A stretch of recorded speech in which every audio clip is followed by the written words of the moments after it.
Oke, teman-teman, selamat sore ya. Salam sehat selalu, gitu ya. Sebelumnya saya ucapkan Om Swastiastu, Assalamualaikum warahmatullahi wabarakatuh. Salam sejahtera bagi kita semua. Salam, namo buddhaya, salam kebajikan, rahayu, rahayu, rahayu. Kali ini kita akan belajar eh, manajemen stres ya.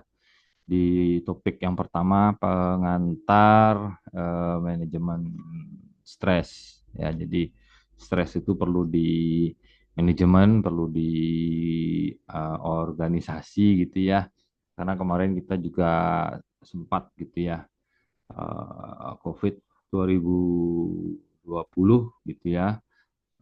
Hampir semua sisi kehidupan membuat stres gitu ya.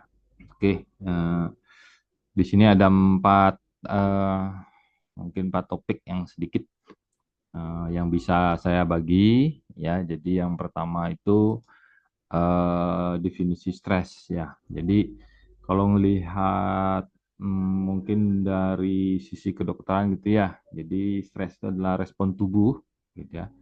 Respon tubuh dan pikiran terhadap tekanan atau tantangan yang datang di lingkungan sekitar kita gitu ya, situasi, kemudian kondisi gitu ya. Secara psikologis itu stres bisa merangsang sistem saraf dan sistem yang ada di tubuh serta perasaan gitu ya. Jadi ini alami, sebenarnya alami ya. Mungkin ada yang stres positif, kemudian ada yang stres negatif gitu. Misalnya stres yang positif itu biasanya memotivasi ya. Jadi memotivasi seorang untuk mencapai tujuan untuk mengatasi tantangan. Misalnya contoh, ketika kita akan mau presentasi gitu ya, kita akan mau presentasi, kita sudah kuasai materi apa bahan-bahan yang akan kita presentasikan itu. Nah, biasanya sebelum mulai itu mungkin eh, pingin pingin buang air kecil misalnya ya, berkali-kali itu memang sudah sudah wajar gitu ya. Terus misalnya saat mempersiapkan ujian gitu ya, kita udah belajar nih, misalnya malamnya kita sudah siap gitu ya, tapi ketika akan menghadapi ujian tersebut ya timbul respon tubuh ya dan pikiran untuk menghadapi ujian tersebut gitu ya. Itu biasanya yang eh, stres positif gitu ya, memotivasi. Nah, kemudian yang kedua itu stres negatif gitu. Nah, yang ini yang tekanannya terlalu besar gitu ya, yang tidak mungkin cara mengatasinya membutuhkan waktu yang lama gitu ya. Karena kemarin juga waktu COVID itu kan banyak di berita-berita itu terutama yang terdampak sekali gitu ya, yang terutama di pariwisata itu kan banyak yang owner-ownernya gitu ya sampai stres yang berlebihan begitu kan bisa uh, membuat jiwa itu terganggu gitu. Nah, untuk ciri yang lain itu biasanya kan timbul kecemasan, kemudian depresi, kemudian gangguan tidur gitu misalnya ya. Nah, itu yang stres negatif. Nah, terus kalau di tempat kerja bagaimana Pak gitu misalnya ya. Nah, kalau di tempat kerja sih biasanya karena beban kerja yang berlebihan, kemudian kurangnya kontrol, kemudian tuntutan yang bertentangan gitu ya. Misalnya bukan pekerjaan kita itu terus kita yang disuruh itu biasanya apalagi atasan tahu kita bisa sedikit-sedikit gitu ya mungkin saja nggak maksimal kita kerjakan ya mungkin itu akan membuat sedikit stres. Tapi kalau misalnya contoh seperti itu ya kita bisa kategorikan stres yang positif gitu ya. Jadi bisa termotivasi kita untuk belajar gitu ya, untuk belajar mengerjakan apa yang tidak bisa atau yang kita tidak tahu gitu ya. Nah, kemudian yang berikutnya lingkungan kerja yang tidak mendukung misalnya. Ya, jadi konflik antara kerja, karyawan kerja dan sebagainya. Di situ mungkin nanti di apa namanya di mata kuliah yang lain mungkin dijelaskan nanti di permasalahan-permasalahan di tempat kerja.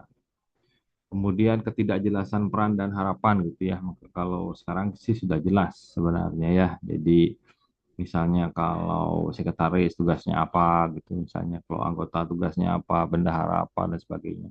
Saya kira kalau membuat sebuah apa organisasi yang ada pengurusnya gitu ya mungkin mungkin sudah terbagi-bagi apa tugas dan fungsinya gitu ya. Biasanya tupoksi gitu misalnya namanya.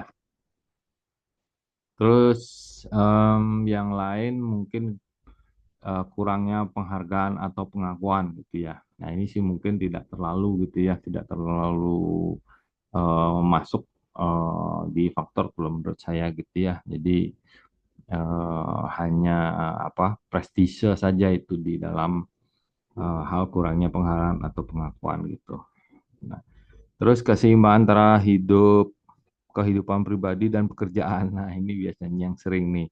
Kalau misalnya kita tahu nih atasan kita ngomel-ngomel nggak jelas itu ya mungkin kita bisa bilang wah ini kayaknya ada masalah di rumah nih yang dibawa ke kantor itu biasanya yang untuk hal yang ini. Kemudian banyak lagi ya. Jadi penyebab-penyebab stres itu ya mungkin tanpa kita sadari oh ini ya yang dimaksud dengan stres gitu ya. Nah, kalau yang sangat berbahaya itu kan adalah adanya dampak fisik ya, dampak fisik terhadap fisik kita gitu. Misalnya dampak fisiknya gangguan tidur tadi sudah sempat, misalnya insomnia gitu ya. Kemudian masalah pencernaan gitu ya. Kemudian kelelahan atau lemas. Nah, kalau misalnya kurang tidur ya pasti eh, pasti lelah, lemas tentunya ya gitu.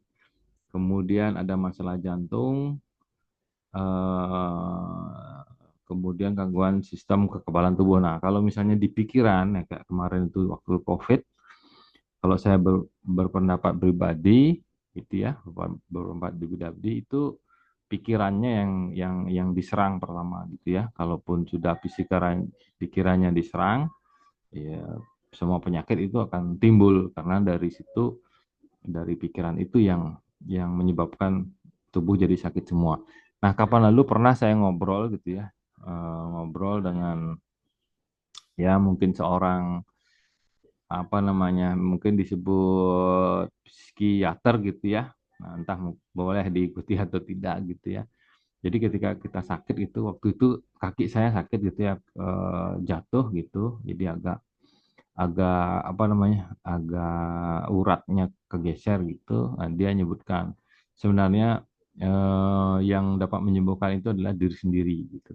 Jadi urat yang nongol itu saya ajak ngobrol gitu ya. Jadi saya ajak ngobrol, saya elus-elus gitu ya. Jadi diminta supaya segera sembuh gitu ya. Jadi disayang-sayang gitu. Ya alhasil mungkin ya pikiran yang membawa memerintahkan urat-urat atau otot-otot yang ada di kaki waktu itu untuk segera menyembuhkan dirinya gitu ya. Nah, kalau misalnya dari kesehatan sih sebenarnya ketika tubuh kita itu eh, metabolismenya berubah, itu berarti ada sesuatu yang masuk dari luar. Itu secara harfiahnya sudah melakukan perlawanan, membentuk antibodi untuk melawan apa yang masuk ke dalam tubuh. Itu sudah alami sebenarnya. Kalau obat itu hanya untuk mempercepat, membantu penyembuhan. Tapi kalau tidak ya tubuh kita aja sudah bisa menyembuhkan diri sendiri sebenarnya ya. Kalau yang ringan-ringan gitu ya. Kemudian dampaknya mungkin banyak juga gitu ya. Nanti bisa dicari informasi yang lain. Nah, terus eh, Nah, ini nih cara cara sederhana mengelola stres ya, cara sederhana mengelola stres. Olahraga teratur, gitu ya. Kemudian eh, relaksasi, gitu. Kemudian mengatur waktu, gitu ya. Seperti tadi pagi kita diskusi, gitu ya, mengatur waktu. Kemudian ya yang paling gampang kan istirahat yang cukup, gitu ya. Nah, terus yang terakhir mengatasi stres di tempat kerja misalnya ya, mengatasi stres di tempat kerja. Yang pertama manajemen waktu yang efektif. Ya itu pasti ya menghindari kelebihan beban kerja gitu. Nah, kalaupun misalnya tadi pagi sempat kita diskusi mengenai manajemen waktu, kalau memang itu bisa dilaksanakan dan dengan tepat, saya kira mengatasi stres di tempat kerja bisa. Kemudian mengembangkan keterampilan berkomunikasi dengan rekan-rekan kerja dan yang ada di lingkungan kerja, gitu ya. Kemudian menciptakan lingkungan kerja yang sehat, melibatkan diri dalam aktivitas fisik, gitu ya. Kemudian berdiskusi dengan apa teman-teman yang terkait dengan beban kerja yang akan dikerjakan. Tapi teman-teman tidak usah khawatir ya, karena memang stres ini hampir setiap detik, setiap saat kita akan hadapi. Tapi kalau sudah bisa kita memanajemen dengan baik, saya kira akan menjadi nilai yang eh, positif gitu ya. Nah, ini caranya ini berpikir positif, hidup bersih, olahraga teratur dan lain sebagainya. Oke, oke, mungkin sekian itu dulu. Sampai ketemu lagi. Terima kasih sudah menyimak di grup. Nanti kita berdiskusi kembali. Terima kasih.